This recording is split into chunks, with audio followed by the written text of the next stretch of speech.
মনোনয়নপত্র বৈধ হওয়ার পর সৌজন্য সাক্ষাৎ ও কবর জিয়ারতে গোলাম আজম সৈকত। বিস্তারিত দেখুন ঝালকাঠি থেকে মাহিম খানের পাঠানো তথ্যচিত্রে। দৈনিক পূর্ব বাংলা। ঝালকাঠি ১ আসনের স্বতন্ত্র প্রার্থী ও বিএনপি নেতা গোলাম আজম সৈকত মনোনয়নপত্র বৈধ ঘোষণার দ্বিতীয় দিনে কাঠালিয়া উপজেলার বিভিন্ন ইউনিয়নে সৌজন্য সাক্ষাৎ, কবর জিয়ারত ও সৌজন্য সাক্ষাৎ কার্যক্রম পরিচালনা করেছেন। আজ রোববার ১৮ জানুয়ারি বিকেল ৩টায় তিনি ১ নং চেস্ত্রী রামপুর ইউনিয়নের ৩ নং ওয়ার্ড বিএনপির সাবেক সভাপতি মজিবুর রহমান এবং উত্তর চেস্ত্রী গ্রামের মরহুম আব্দুল জব্বার মাওলানা এর কবর জিয়ারত করেন। কবর জিয়ারত শেষে তিনি মরহুমদের রুহের মাগফিরাত কামনা করে দোয়া করেন। এরপর গোলাম আজম সৈকত কাঠালিয়া উপজেলার বিভিন্ন ইউনিয়নে স্থানীয় নেতাকর্মী ও সাধারণ মানুষের সঙ্গে সৌজন্য সাক্ষাৎ করেন এবং নির্বাচনী বিষয়ে মতবিনিময় করেন। কত রকমের চক্রান্ত ঝালকাঠি বসে সেই চক্রান্ত করেছে। আলমগীর, বাবুল বারোই, জুয়েল, এই তিনজন আমাদের কিন্তু স্বাক্ষরও দিছে, আমাদের সব ঠিক আছে স্বাক্ষরও দিছে, কিন্তু তাদের কাছে কিন্তু আসে নাই কোনো কেউ না এসে বলছে কি এরা স্বাক্ষর দেয় নাই, স্বাক্ষর মানে ভুয়া। আরে আমার এলাকায় গনি নামে এক লোক আছে, আমার আত্মীয় বলতে গেলে, তাকে পায় নাই, তাকে লাগছে মৃত। এখন ওই এলাকার লোক আছে আবার আমাদের, এরা তো খুঁজতেছে যে মৃত্যু তো জীবিত, মৃত্যু কোথায়। পরে যাই হোক, সে নির্বাচন কমিশনে আমরা সবাই এই যে যাদের বিরুদ্ধে অভিযোগ দিছে যে তারা আমার পক্ষে নাই, তারা কিন্তু সশরীরে এফিডেভিট দিয়ে কিন্তু নির্বাচন কমিশনে গেছে। তার কারণ কেন গেছে? এই কষ্ট করে, কেউ কি তাকে টাকা দিছে, পয়সা দিছে, কেউ কিছু দিছে এতে নাই, কষ্ট করে তারা ঢাকা গেছে, নির্বাচন কমিশনে গেছে।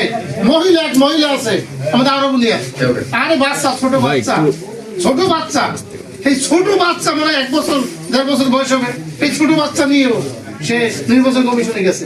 সে নির্বাচন কমিশনে দাঁড়াবার পরে মৃত্যু ব্যক্তির আগে ডাকছে নির্বাচন কমিশনার, প্রধান নির্বাচন কমিশনার ওই গণিকে ডাকছে আগে, গণিকে কিন্তু মৃত গণিকে, এই গণি দাঁড়ায়। তারপর আমার পক্ষে ব্যারিস্টার ফখরুল ইসলাম সহ অ্যাডভোকেট মাহবুব, বড় বাড়ি জামাল সাহেবের বাড়ির পাশে কিন্তু, অ্যাডভোকেট মাহবুব, অ্যাডভোকেট মাহমুদ সবুজ সহ বিশাল এক এই যে অ্যাডভোকেট ব্যারিস্টারি প্যানেল, তারা আমার সাথে কাজ করছে এবং এই লোকগুলো ওখানে দাঁড়াইছে।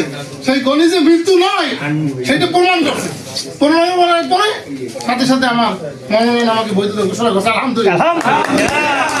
বৈধ ঘোষণার আগ পর্যন্ত আপনাদের মধ্যে অনেক সংশয় ছিল, তাই না? যে আমি মনে হয় আসতে পারবো না, আমাকে মনে হয় শেষ করে দিচ্ছে। আরে বুঝতে হবে, আমরা তো ওই সাজানো নির্বাচন করছে না এলাকায় দিয়ে দীর্ঘ 79 থেকে, তার সাথে তো রাজনীতি করছে, ঠিক কিনা? তার সাথে রাজনীতি করছে না, নাহলে আওয়ামী লীগে গেছে, মুরব্বী মানুষ, উনি 60 বয়সে, উনি আওয়ামী লীগে উনি ভুল করতে পারে, ভুল করছে, কিন্তু আমরা কি আওয়ামী লীগে ছিলাম? আমরা তার আদর্শই তো সৈনিক ছিলাম, আমরা তো এই বিএনপি ধরে রাখছি, তাই না? এখন মনোনয়ন ফেরত এনেছি, সরকার মনোনয়ন আমাকে বৈধ ঘোষণা করছে।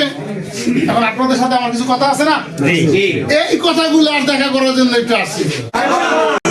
সুর একটাই উড়াই তৈবে, এমপি আমরা কাটাইলে চাই,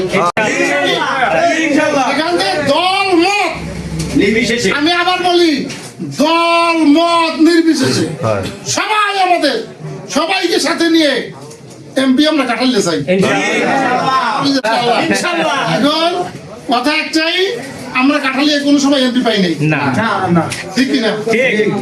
এই সময় তার সঙ্গে উপস্থিত ছিলেন কাঠালিয়া উপজেলা শ্রমিক দলের সভাপতি পান্না মুন্সি, জেলা যুবদলের সদস্য হালিম শিকদার, কাঠালিয়া উপজেলা যুবদলের সাবেক সাংগঠনিক সম্পাদক রেজাউল করিম, কাঠালিয়া উপজেলা কৃষক দলের সদস্য সচিব শহীদুল হাওলাদার, ৫ নং শৌলজালিয়া ইউনিয়ন বিএনপির সভাপতি শামসুল আলম, কাঠালিয়া উপজেলা যুবদলের যুগ্ম আহ্বায়ক আব্দুল কুদ্দুস খোকন, ৫ নং শৌলজালিয়া ইউনিয়ন যুবদলের সভাপতি কাইয়ুম হাওলাদার, ৬ নং আউড়াবুনিয়া ইউনিয়ন যুবদলের সভাপতি রুবেল হাওলাদার সহ উপজেলা বিএনপি ও অঙ্গ সংগঠনের নেতাকর্মীরা। এ সময় গোলাম আজম সৈকত বলেন, কাঠালিয়া এলাকার মানুষ দীর্ঘদিন ধরে উন্নয়ন ও প্রতিনিধিত্ব থেকে বঞ্চিত। তিনি বলেন, দল মত নির্বিশেষে সবাই যদি একটি প্রতীকে ঐক্যবদ্ধ হয় তাহলে সেই প্রতীকের পক্ষে কাজ করা সম্ভব হবে। আমরা এই আসনে সন্ত্রাস, চাঁদাবাজি ও দুর্নীতিমুক্ত রাজনীতি দেখতে চাই।